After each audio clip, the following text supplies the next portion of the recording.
Well, on Diane and Sawyer, ABC's 2020, Bruce Jenner came out after 60 years as a transgender. He officially came out as a transgender. And so this has to be dealt with because he is an American icon, and so we can't ignore his declaration.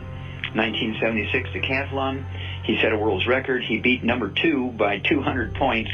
I mean, that record was really up there. And he knew when he was 5 years old that he was different. He knew that he was sexually different than his genetic gender. There's two things happen when a baby comes along. Number one, as soon as the sperm fertilizes the egg, you're going to be either an XX female or an XY male. Okay?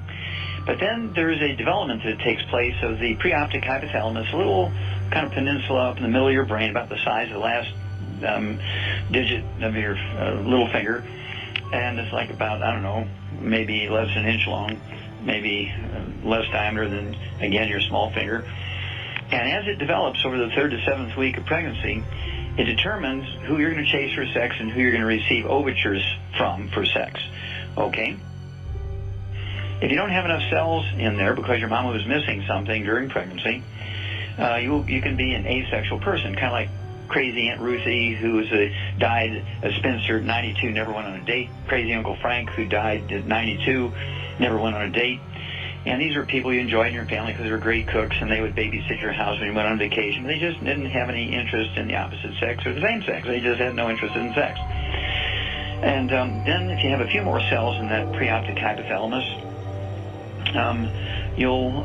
you could wind up being a bisexual, and you don't care who you have sex with, you just like orgasms. And then if you have a few more cells, and there may be 50 to 100 cells in there, and they're all sort of by chance leaning towards one side of that little piece of the brain, you're going to chase females. Now, if you're a boy, that's good, but if you're a girl, you're going to be a lesbian. And then if these cells are on the side that says chase boys, and you're a girl, that's good, but if it says chase boys and you're a boy, you're a gay male, okay, you have that challenge. And then, of course, you have the transgenders, one who they know when they're little kids that it's more than being gay or lesbian because they are, they can father children. Bruce Jenner had, I don't know, 4 marriages. He had 10 children. So some very upscale people, the Kardashians, you know, this is high-profile stuff. And had fathered 10 wonderful children. And this has nothing to do with genetics. It has nothing to do with choice. I'll repeat that. Being a lesbian female, a gay male, transgender, or bisexual, this has nothing to do with choice. It has nothing to do with genetics. It has to do with things missing in the mother's diet during the 3rd to 7th week of pregnancy when this part of the brain, the preoptic hypothalamus, is forming. Now, it's kind of interesting that the federal government, a.k.a. President Obama, and the State Department have appointed a U.S. Special Envoy for Human Rights of lesbian, gay men, bisexuals, and transgenders. Okay, this is the first time an office of this status has been formed in any country in the world.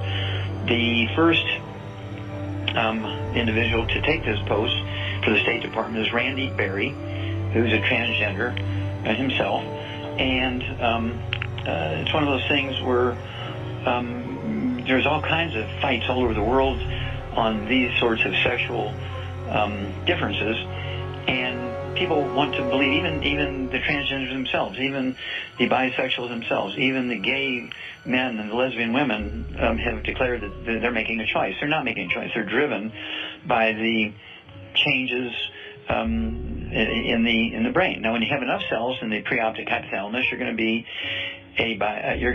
a straight person. You're going to be a straight guy, straight woman. Okay, you're going to be a standard person who chases the appropriate sex, the opposite sex from yourself. Okay. Now, what I recommend as a scientist here, and taking no sides, is that if you want to reduce the risk of having a child with these sexual differences, what you do is you take all 90 essential nutrients for at least 6 months before pregnancy. When you have a young couple who's getting engaged, you get a young couple who's getting married, don't give them a $100 gift certificate. Don't give them towels monogrammed with their initials. Don't give them a linen set for their house.